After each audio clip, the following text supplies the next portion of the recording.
What's up, guys? Bedward here. Today we'll be talking about credit building beginner basics. Now, these are kind of things that we wish somebody would told us. These are kind of things we scraped up along YouTube and the depths of the internet. So we can kick it off with Brian. There's some things that he wants to share when he got started with his credit card. Yeah, so first of all, I wanted to share that credit is good for a lot of reasons, just like getting loans. Like if you want to get approved for a house, you want to start the real estate path early, that's a good option. Also, a lot of people do look at your credit score. And like what something we really want to touch upon is that there's a lot of people that just go straight into secure credit cards just because like that's the option that people are told. Like when they start looking into it, like that's an option. But there's also something called like student credit cards that me and Edward actually started with, and that way you don't have to put money up front and you get like rewards. So let's just say you get 1% back compared to 0% back. So student credit cards are a great option, and like one of the ones that is new to the game and can get you into the Chase ecosystem is the Chase Freedom Student Credit Card. That one, you get a $50 sign up bonus, and also you get 1% back on all your purchases, and you're already in the Chase ecosystem. So then you can go into the next credit card like the Chase Freedom Unlimited or something else, and just start your Chase life. Edward, is there something else that you wanted to talk about? I Yeah, know there's just another the secure fact that credit you card. get started on the Chase ecosystem, that's the biggest part is that, I mean, personally, Yeah, I like the Chase ecosystem because we know that there's a thing called 524, which is basically where you can apply for, I think, a maximum of 5 credit cards or 5 slots, basically within the period of 24 months. So ideally, I mean, when I was 18, the first credit card I got was a Wells Fargo one. Now that's all I knew, but honestly, I'm very glad I did because it gave me a $1,000 credit limit and it really kicked off my credit building journey because that's the first thing I got on my birthday. So went out, got a Wells Fargo credit card, the big yellow ugly one, the one that me and Brian wish we don't have, but hey, it's the one we got started with and the one that really kicked things off. And I like the chase ones because then you actually get into a good ecosystem where you could start building points, rewards, that kind of stuff. With the Wells Fargo one, the very best we do is 1% on everything. You'd be surprised how much you in cashback you collect at the end of the year. It was great, but if I were to do it again, obviously with the things we have now, I'd go Chase Freedom route. Especially, do they have a sign up bonus? You know that? yeah, they actually have a $50 sign up bonus right now. You did Yeah, say that, huh? so it's $50, and then also you get that 1% back on everything. Hmm. And the $50, it's like, oh, you also there's something called like a good standing rewards. So after every year that you have your card, you get $20 back. Like they give you $20 in Hey, up to 5 years. So that's that right something there that we didn't have. pays you for Like good when me and you habits. started, Might as well. exactly. Exactly. And it's like, you get money for starting. Like what it's a good combo. Might as well go that way. The next thing that we want to share with you guys is possibly one of the biggest things that really helped us with credit cards as beginners, and that is using credit cards like debit cards. So, touching on that a little bit is the habit with debit cards. Debit cards kind of you spend what you have, really, which are spend what you have. So, with that mindset, when you're starting with credit, you might just think, "Oh, you have this $1,000 credit limit, right? I have $1,000." No, it's not the same. The first thing we started doing when we had credit cards is treat them like debit cards. Essentially, spend what you have. Make the expenses you would make on your debit card with your cash, things you would do normally, right? With your credit card. Don't do Mhm. anything above and beyond. Don't think, hey, when you're starting, it's like anything, driving, walking, you know, you're not gonna be the best at it. You just started, so it's the same thing with credit cards. You need to build habits. You need to build good habits, and I think the best thing you could do is treat it like a debit card where you spend what you have. And I'd even go as far as saying, don't spend what you have because to people they think spend, okay, I spend what I have. Literally, they'll spend everything they have. That's not the right thing you want to do. You want to spend, you want to set a budget, and that kind of leaves us to not having balances. That way you don't have a balance, because if you're spending what you don't have, that's how you end up having a balance because you didn't have enough to pay that off at the end of the month. The end of the month comes fast, especially when you're building a new habit with the credit card. You kind of, it's easy to just make purchases the first 2 weeks and then forget about it the next 2 weeks, and then the end of the month comes and your account is overdrawn because you thought you still had money in your debit card. Why does it sound so familiar? Because I've done that. Definitely, I've done that one time, but it's like this. As far as now, I've never had to pay any interest. I'm sure Brian hasn't paid interest because we've done these things. Because we don't spend what we don't have. Now, obviously, we're a little more adventurous, right? We're more strategic with it. But for beginners, I don't think you should treat it anything other than like a debit card. And that leads us to the next thing, which would be what credit card we recommend for this section. It would be the Apple credit card. That is another one that any beginner can get into. Brian, do you want to share why the reason we would share the Apple card as another potential good candidate for a first credit card as a beginner? Yeah, so actually, me and you just got this card not too long ago, and the greatest benefit is that you get 2% back on anything Apple Pay. I know there's cards like the City Double Cash, but this one is an easy card to get into. And then not just that, but you also get like categories like there's Walgreens, you get 3% back, you get 3% back at Nike and Apple itself. So that's just a great option. And then whenever you do online spending, like online shopping, or say like you do a new subscription, they give you a random card number. So then like that card number works. And then say you don't want to renew the subscription and like say you forget about it, you won't get charged again because it's just a random number. So you don't, it's not a reoccurring. And that's kind of nice just because there's people that get in like bad habits of getting something free, like trials, and then they forget about it. And like that can lead to you Mhm. just pay for subscriptions that you don't need. But like Exactly. also like just to add on, like there's a myth out there that if you want to build your credit quick, you want to leave a balance, and that's not true at all. Like you don't want to ever pay interest on a balance just because that will hurt your credit score. Late payments do stay on there, and I believe that's for 7 years that stay on your credit report. So that's a habit, like just pay it off at the end of the month, every month. Don't keep a balance, don't run with a balance.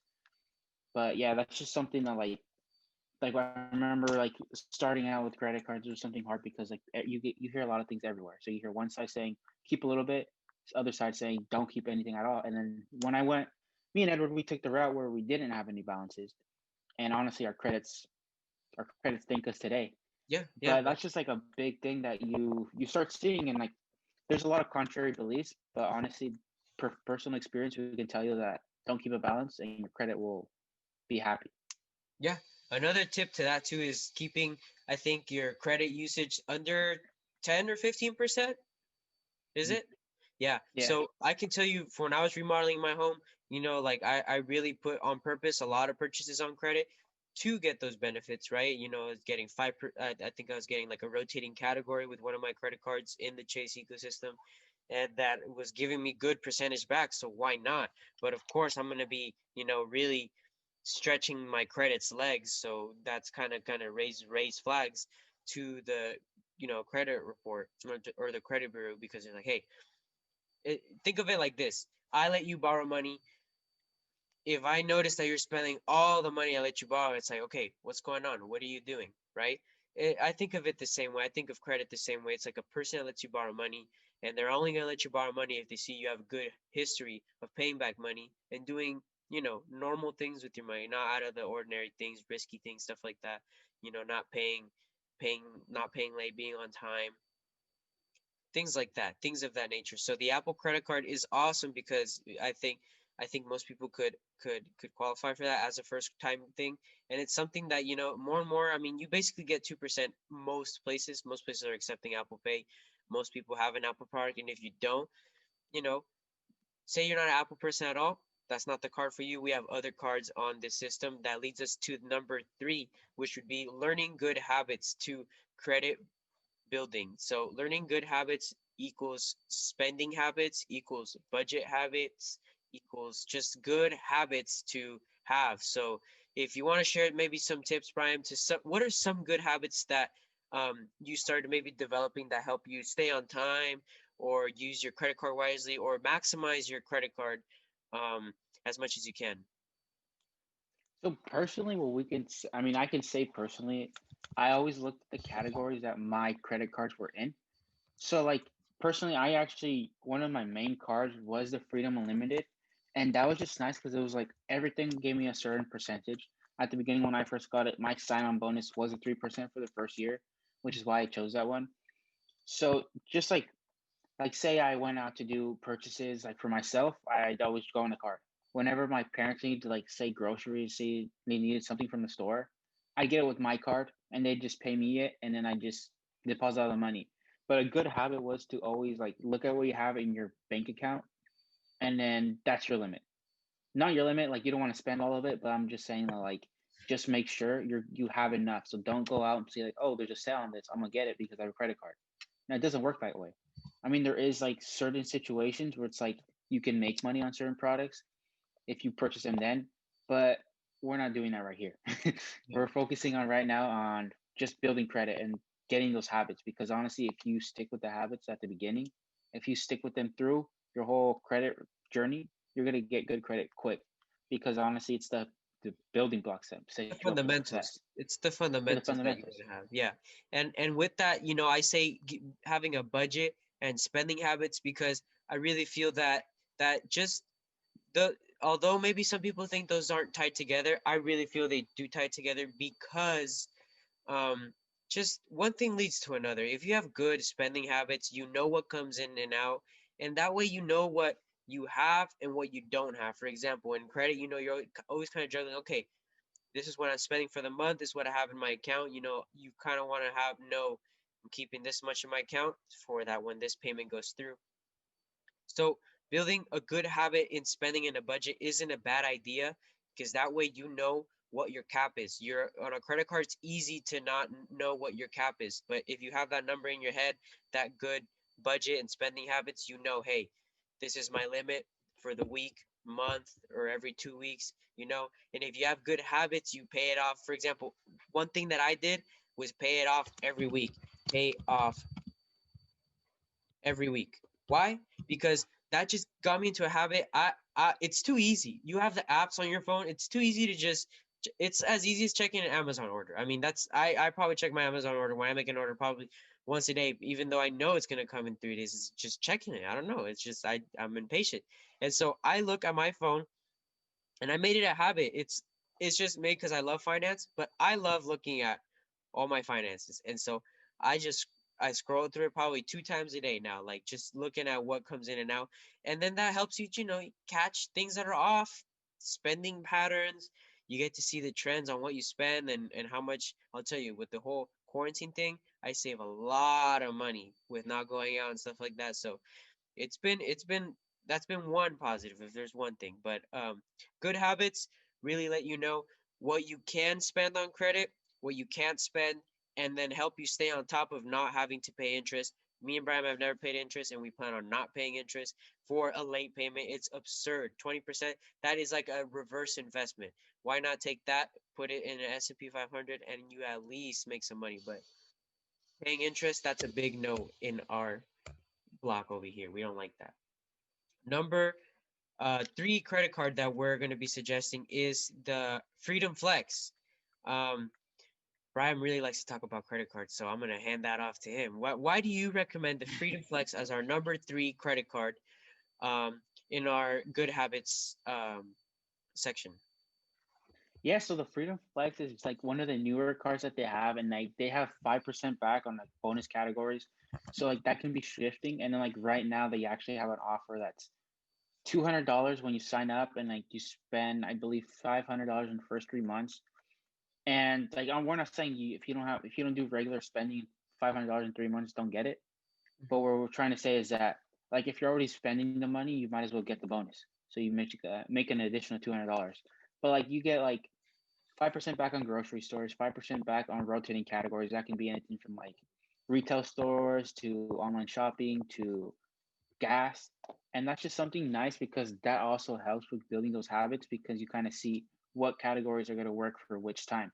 You build habits of checking your credit, like your not your credit, but like your credit card, everything, like your statement, everything. Because honestly, like credit cards, like the companies, they do a good job. Like they make like Chase does something where they put everything in a circle in a pie, and they tell you what categories you're doing your spending on every Love month. that. I love that And feature.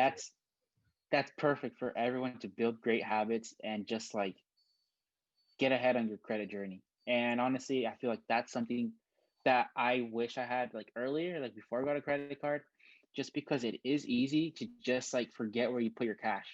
Like I would always hold cash, and it was a bad habit. Like I just always like had cash on me, and that was just something that I'm glad I don't do it anymore. I barely have any cash, if any at all.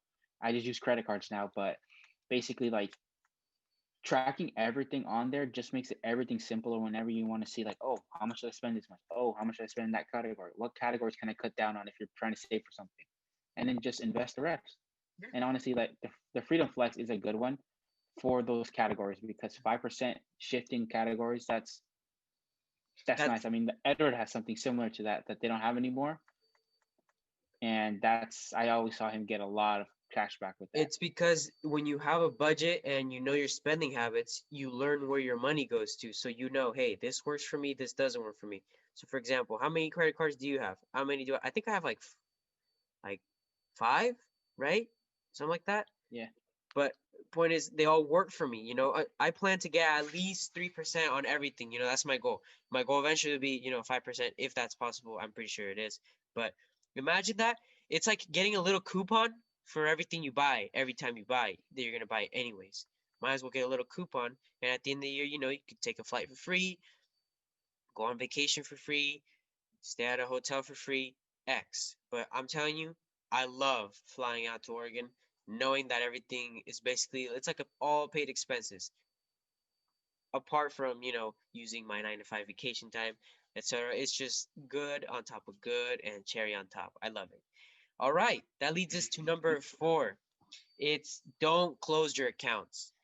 If there's one thing that we recommend is, especially for us that we have such short credit time. I mean, short. I feel it feels like it's forever, but honestly, it's short. Like what?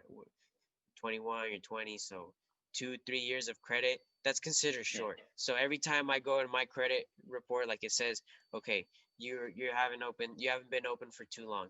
So you don't want to go ahead and close your longest standing credit card. So the way you mitigate that, I guess, is to just keep that mindset where the credit cards you get are the credit cards you are keeping. So try to get good fundamental credit cards maybe at the beginning. Like that's why we recommend the Chase ecosystem because they have such a variety of good Chase cards that you can upgrade, downgrade to, and there's a lot of flexibility in there.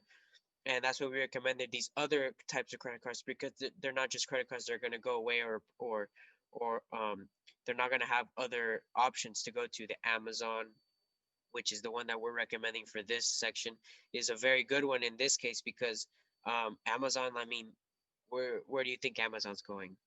I don't think it's going anywhere. If anything, it's going to a No, neighborhood it's near not going you. anywhere. I think it's going just to the next door, either to your neighbor or your house, because Amazon is everywhere. And if you could get 5% back on, is that what it is? 5% back? 5% back Everything you on buy? Amazon Prime. I'm Yeah. telling you, I spent probably like around $1,000 on gifts this year. 5% of that, dude, that gets me at least a little something, right? At least a little something. Yeah. A piece of gum for all I know, but it's something. But point is, it's like, why not? Amazon is something you use, and then I think they have 2%, 3%, or 2% on gas, or 3% on Whole Foods, something like that. It's like it's stuff that they're good fundamental credit cards. Brian uses that for his business. I think he has a business one and a personal one.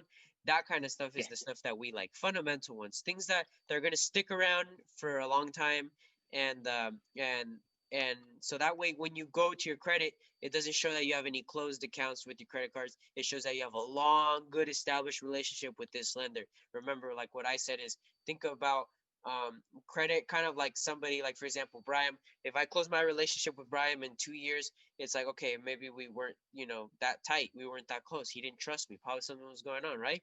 But if I have a good relationship, say maybe for 10 years or for 20 years, then that speaks volumes. Says, okay, something. There you come to agreement, something working, they're both winning. So that's what we're gonna recommend for number 4. Do you have any tips for maybe number 4? Yeah. Anything to do with Yeah, so I just want to say one quick thing. Since we're talking about like you want these cards to last you forever. Like that's the goal. All these cards that we mentioned don't have any annual fees. which is a key component in this, because say you do need to keep the relationship to keep your credit high. You don't want a relationship that you're not going to value, but you have to pay for it. So say there's cards with like $95 fees, $200 fees. If you're not going to use those cards already, don't get them at the beginning. I think these cards that we have mentioned are great just because they are like all no annual fees. You can have an argument for the Amazon Prime card that you have to have Prime, but there's also an Amazon regular card that doesn't include Prime. You get 3% back on all Amazon purchases. But honestly, with the Amazon Prime card getting 5% back, it's pretty easy to make up just the membership just by getting the 5% back. And then on top of that, you get other rewards like 5% back on Whole Foods, 5% back.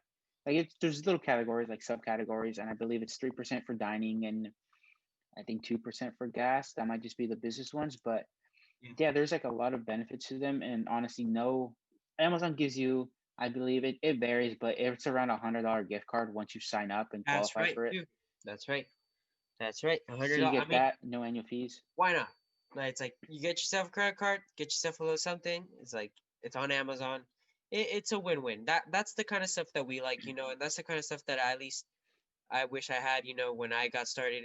Kind of little more of like a plan laid out, a little more of a simple, basics, step-by-step thing that somebody could follow, as they progress. And this is, if you can tell, these are kind of how you could progress too. Maybe this could be how you start upgrading, your cards little by little. Um, I know we personally use some of these mixes of credit cards, so that's why we recommend them. And you know what? Since you guys are in the video this long, this deep, we might as well give you number 5, and that's learning your credit card benefits. Probably pretty self-explanatory, but you want to maximize all your benefits. If you want to speak on that, Brian, what's a way that you maximize all your benefits? What's something that maybe you do, you take a step back and you say, hey, these are my credit cards, these are my benefits. Yes, I think this is actually a great topic that we're gonna go more in detail on in a future video just to get you guys the best benefits of everything. But as a brief summary, I believe I'm going towards 7 credit cards, counting my business credit cards. But I do this I personally have the Chase Freedom Unlimited, which gives me 1.5% back on anything. So that's my go-to if I don't know what it is. And like they actually have other categories as well, but we're not going to talk about those right now. But I also have the Apple Pay card. So whenever I can go into Safeway or something like that, they give me 2% back on Safeway. No big deal. It's just something nice to have. I use the Amazon card clearly for 5% back. And then another big one that I found and that has really like taken me to next levels is the Costco card. The Costco card gave me 4% back on gas anywhere, along with basically a 4% back at Costco. It's 2% for having the membership plus another 2% for getting the card. And then they also do like 3% for dining. There's a lot of subcategories, but this is a great one just to maximize benefits. I mean, Edward has a few cards too that he has a nice system too. Like we all have our systems that work for us. These are just our recommendations, but every system's gonna be dependent. Like someone who might not drive doesn't need to get the Costco card, or someone that doesn't spend money on Amazon doesn't need the 5% back. Edward, you wanna give a little more detail about your Yeah, benefit setup? yeah. For example, my setup is more tailored to what works for my lifestyle. So Brian does a little more driving than me. So in my case, like I have a pretty good idea of what my budget is, what my expenses are. So when I got, let's take a look here real quick. I think got my preferred here. So that one really works for me because so what I did is I got some Chase credit cards. I think I have the Freedom, and then I have an Amazon Prime credit card, the preferred. I also have the Apple credit card, and am I missing one more? I think that's it. Oh, Wells Fargo one. And so what really worked for me is that I got a lot of Wells Fargo one. I got a lot of sign up bonuses. Signing up bonuses were very fat. They're fat with the pH, and they were big, and so we were stacking those.